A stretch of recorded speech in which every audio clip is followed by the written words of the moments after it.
That was perfect. That was good. Took me a minute. Oh, Nice. Dave, that was great. Yeah, all the information and That was, I mean, for 30 minutes for that one take, that was good. Fuck off.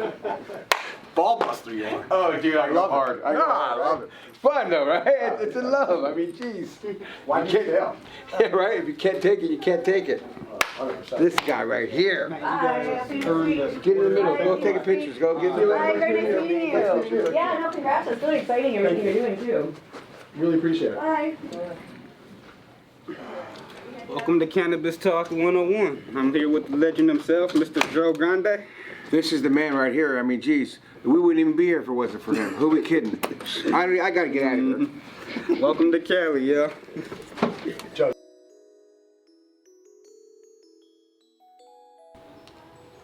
Blessings, world. It's your boy Young YC, Young Cal, once again coming at you live with another episode of CALi. And right now, I am truly honored and blessed to be sitting with the true Los Angeles pioneer and legend within radio and other streaming as well, Mr. Joe Grande. Thank you for your time, sir. Thank you, brother. Appreciate you. You know, I just, first and foremost, I just had to, thank you for your time, sir, and because, as I said, and, to you many times before, you are certainly somebody who is responsible, for some of the greatest memories and, laughs that my mother and I have ever had, and I, growing up listening to you, on the neighborhood, has definitely been some of my greatest childhood years, sir, and I just wanted to say thank you for that. And Appreciate the words, but more importantly, thank you and your mother for listening. Yes. You know what I mean? Yes, So thank sir. you guys for tuning in. Appreciate it. It was our honor, it was our pleasure, and but for if we may take it back a little for those who may not know, can we take a look back at the origins and Mr. Joe Grande, how and where you grew up? So I originally grew up in the Bay Area, San Jose, California, East Side San Jose, which was very much like East LA-ish. It was Mexicans, Black Samoans, and others. True story. And that's where I grew up. And went to school at James Lick High School, which ironically is the same high school Jim Plunkett went to, which was one of the Raider famous quarterbacks. And ironically, his year, they went undefeated, and 30-some years later, my year, we went undefeated when I graduated in 1990. So, yeah, good old 1990, class of 90. Simpler times, Exactly. So it was a good time, but I grew up there, and then did radio. My majored in college in radio, television, and film out of high school. Went to San Jose City, went to San Jose State, started doing radio out in the Bay Area. And I did a show with these guys, Elvis, JV, and Hollywood, and a show called The Doghouse. And it started at Hot 97.7. Then we got picked up by what was Wild 107, which then became now known as Wild 94.9. And that show, The Doghouse, was the highest rated morning show in Bay Area history radio, history till this day. And then I was there for many moons. And then I got the call from Power 106. To come out to LA in like late 99, 2000 is when I came out to LA to work at Power 106, and then went from Power to KISS, and then to AM 570, Fox Sports, NBC Sports, and doing all the national sports updates. But it's kind of the quick overview without getting into so much detail on everything. Quick little timeline, Yeah. And you literally were just a natural, at just making everybody's day first thing in the morning and making everybody laugh, and as you said, made your way over to Power 106 where you were, pioneer and one of the originals of the greatest radio family in history, Like, how did, if we may just take a step back and how did you get into to that position? At Power was big. So I got the call. Here's the ironic scenario. I get fired from Wild 94.9. Okay. And I always like to tell people the lesson in that is some doors gotta close for others to open. Where most cats think oh my God, look at this tragedy, blah, blah, blah.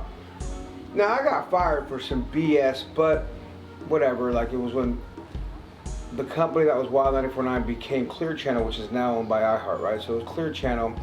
And this girl, I said some whatever to, and I was a shock jock morning guy. The thing I said was a little ridiculous, but it was so side whatever. But then she went and cried to HR, I get fired.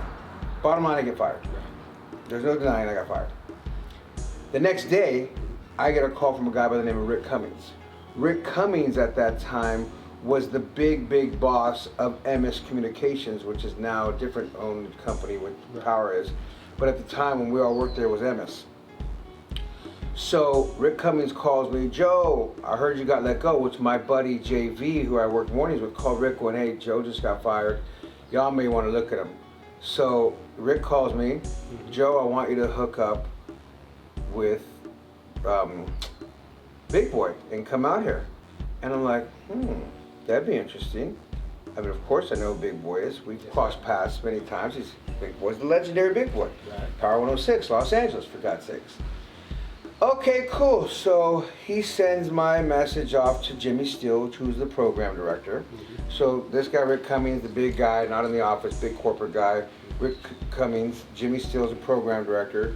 Jimmy Steele then gives it to Jason Ryan and Big Boy. Jason Ryan's a producer of Big Boy. You know all these characters, I'm sure. So I talked to Jimmy Steele. Jimmy says, I'm going to have you talk to Jason. And so it went from Rick Cummings, Jimmy Steele, to Jason and Big. Right. So I'm finally talking to Jason and Big. And when I'm talking to Jason and Big, they say, hey, we want you to come down and audition. We want to meet you. They didn't even say audition, I think. Let's just slap hands and meet each other. Yeah. Now, Big used to know me as a crazy, well, I was always, but even before I came to Big, my morning show personality was just nut. Like, there's nothing I wouldn't do. I was a loose cannon, from doing these Battle of the Big Boys, fighting people, to riding a motorcycle off a pier, to, like, dog, there just wasn't anything I wouldn't do. Running naked, kissing dudes, whatever. In the name of entertainment, there's nothing I wouldn't do. Sock you in the mouth, whatever, dog. You know what I'm saying? I like to entertain at all extremes. So, Big, though, didn't know if I was containable. So he wanted to just meet me and talk with me. And mind you, at this moment right now, I've been sober 22 plus years, but at that, back then, he knew of the persona of the crazy Joe that, I did more than a little bit of everything. So I was a garbage can. It wasn't like I just drank, I just smoked weed, I did everything. Line, da. Yeah, I mean, you got it, let's do it. Recipe. Yeah, you know what I mean? What are those pills? Pregnancy pills? Let me try one. Like, I don't care. Oh, I might have high blood pressure soon. Let me get a high blood pressure pill. I don't care. So my point is I was a garbage can. Didn't matter, on top of everything else you could imagine. Right. So he knew me as that crazy guy. Right. Then he met me, and at the time he met me, so that was like 2000, I was 1 or 2 years sober, maybe at the time, 1 a year at least. I was early in sobriety. And he was like, you don't drink? You don't drink no more? You don't party? Nope. And it was funny because we went out to a club. Right. So he brought me out. We chopped it up. We go to a club. He just wanted to feel me, right? We go to the club. We're hanging. He's like, you want some drinks? You want some beers? Nah. You want? Nah, I'm cool. Everybody's smoking weed. I'm cool. And he's like, you don't get down? I'm like, nah, I don't get down. And of course, he didn't get down. Fuzzy doesn't get down. So me, him, and Fuzz, I think DJ Ray was there too. We all chill, kicked it. It was good. Then we go to do some stuff on the radio, and we did quite a few. Well, Joe, what are your ideas on this and that, this? And I came up with, well, I think we should do. I did blah blah blah. Here we go. What do you guys think? We just brainstormed, came up with some killer ideas just off top, and I think one of them was the turkey. I think it was like during November, if I'm not mistaken, when I first auditioned, and I did this thing where I went and got a turkey, and it was called the Tom the Turkey, and I took it to the gym and had it on the treadmill. I tried to mail it. I tried to do all kinds of crazy. It was just all kinds of funny, crazy shit that really instantly hit. Like the show was like, oh my, people were just yapping. Like, what the fuck did you do with this in a Big Boy's neighborhood? This clown show, Grande, blah, blah, blah. So my point is we just hit it off. And I go home, to make a long story short of everything else that we did. And he goes, I want you to come back for another week. So this was like maybe we went for the first time a couple days. I went home, come back for a week.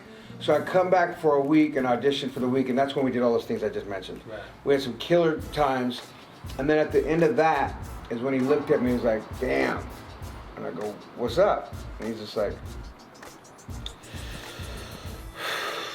I got to make a change, and you know, I want to bring you in. And so this was like 2000, end of the 1999, 2000, because I remember having to go back to the Bay Area to close some shit off, and boom, so come the year 2000, we were up and running and doing our thing. And then like right after I came aboard, Luscious Liz came right after me, which then created a whole new core for Big Boy's Neighborhood. Because, you know, with the OGs, of course, Sean Juan and DJ Ray, I love them dudes. Yes. And then it went me, Big Boy, Fuzzy, and Luscious Liz. And the rest of it is history. Well, yeah, DJ E-Man, of course, was the DJ. Yeah. Jason Ryan was the producer. Sketch-O-Matic was always doing back. And at that time, we had Marco and Johnny Barba, the Barba brothers doing some stuff with us, too, and production and stuff. So it was a great team. Yes, sir, it was, you know. Like I said, that original team, you know, was just responsible, you know, for so much of my, you know, my childhood. And as we were like, you know, taking it back right now, you know, down memory lane. You know, when we had first met, you remember how I told you some of my favorite memories, you know? Well, I just liked how you just big time me until you realized my name was Joe Grande, and then you were like, oh, sorry for giving you my cold shoulder, which was just messing with you. Well, look, Joe, if you remember, sir. Alright, so I always said all of the real OGs from Los Angeles know exactly who Joe Grande is. You know, one of the original pioneers of the Big Boy Neighborhood family, you know, from its inception. And, you know, when me and Joe first met, I'll have to admit, you know, Joe definitely went through one hell of an evolution. You know, he did not look the exact same as I remembered him, you know, back in the day. You know, so it took, you know, our brother, you know, Bishop, more salute to you, family, to point out that was, in fact, our brother, Joe Grande. And, you know, when he had said that, you know, I was, you know, just absolutely honored to have finally met this man, you know. And you know, other than Big Boy, you know, my mom is also the biggest Joe Grande fan in the world, you know. And because of this man being one of the funniest men, you know, to ever walk this earth, me and my mom had shared some of the greatest laughs of our lives, you know, just listening to him and Big and the entire neighborhood, you know. So, you know, I just, you know, am abundantly grateful to have, you know, to have met this man, because he saw something special, you know, in me and my little brother Fat Chacho, you know, welcoming us into, you know, his new establishment where he's streaming Cannabis Talk 101. And, you know, we, you know, been blessed to have done some work up there, and, you know, hopefully we continue, you know, to move forward as time goes on. But, you know, until then, you know, Joe, I just want to say thank you, sir. You know, we love you to death. See you at the office. I said, hello, I'm Joe, and then somebody said Joe Grande, and you went, oh, that's you. Let me respond, if I may, with a compliment. You know, you look incredible right now, sir. You look so, you know, much more different than when I remembered you back. 100%. I just want to bust your balls, please. It wouldn't be my gig if I didn't do that, right? It wouldn't be Joe, you know. Yeah, come on. You know? I mean, and like I said, that's why, you know, when I had realized it was you, you know, fair enough. I will say it took me a while to notice. And not that you're rude by no means. I mean, just, you know. But still, all the same, you know, some of the most memorable times I remember, you know, if you remember, like, you know, when the callers, I guess you guys had the callers, you know, to roast to see who would go against who, you know, and then everyone chose you for some reason, you know, and you just tore through everybody. And the funniest thing is they had the advantage of knowing what you looked like when you didn't even know who they were. And then I think there was another time, I'm glad you recognized that game right there. I love that game, you know. Some people don't even understand, like, how are you so quick? I'm like, I'm so quick, and you're right. You can see me, I don't even know what I'm talking to. You know, and yet you would still, you know, humble them, you know, within an inch of their lives, you know. And then another one, and this one was my mother's favorite, because, you know, her idol is Janet Jackson.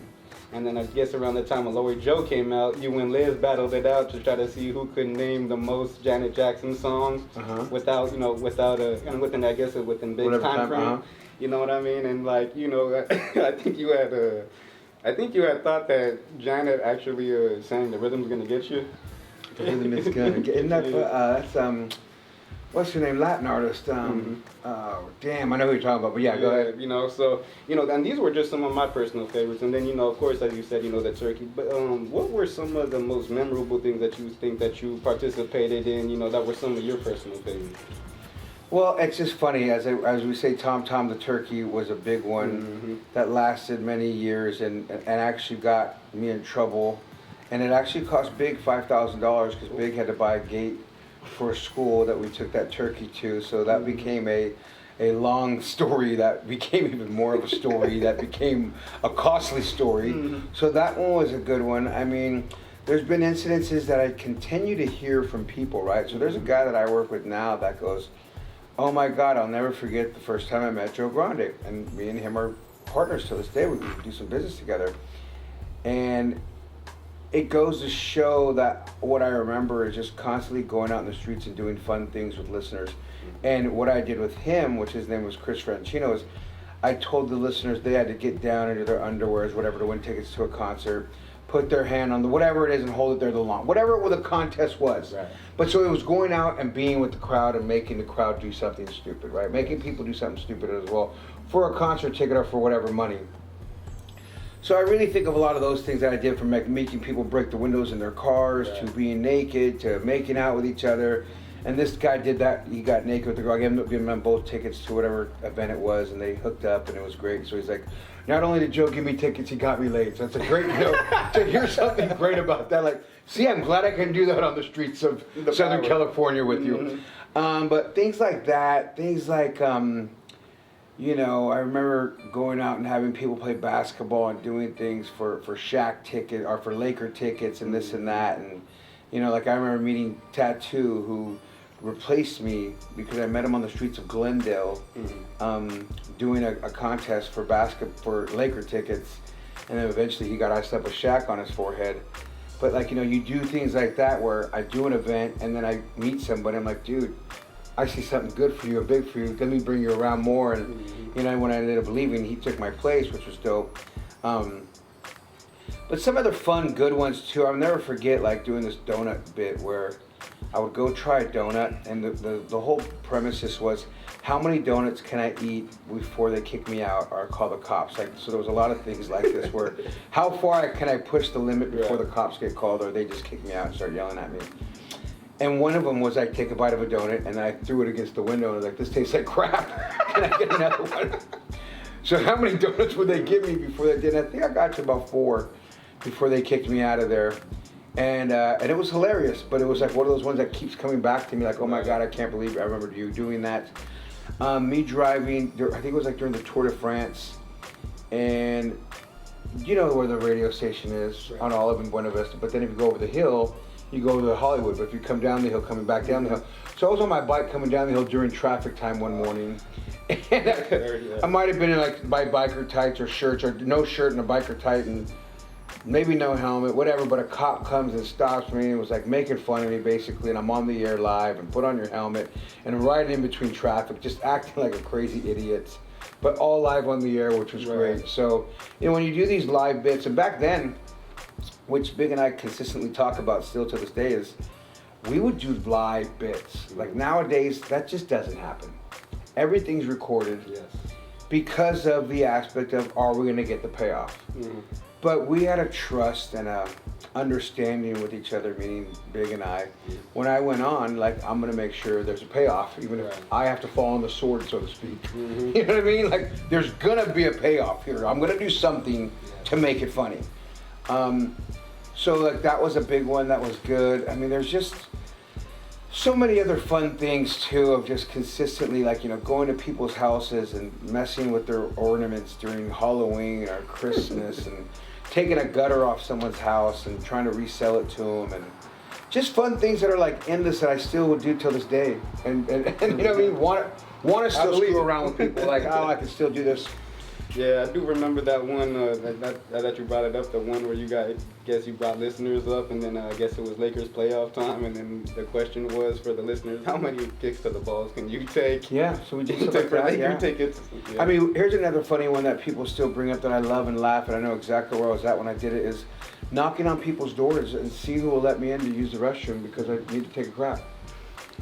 And I do remember that one. I would do it, and people would let me in. And at the time I was 350 pounds. Bald head Mexican dude doing that was like, huh? Who? Pretty crazy and awesome. And pretty ballsy for them to let me do it. So I was like, okay, this is great. People. Yeah. You know, and you know, it's for reasons such as this, like the smiles that you brought, to so many people, like over the years, that I've always had a certain passion for, radio and broadcasting. I've always wanted to learn, the process, of how, how it all goes down and things of that nature. What do you think, like, as somebody who's, been broadcasting their whole life, what do you think the greatest thing that you have learned, lesson thing that you have learned through it all has been? The greatest lesson? That's a good question.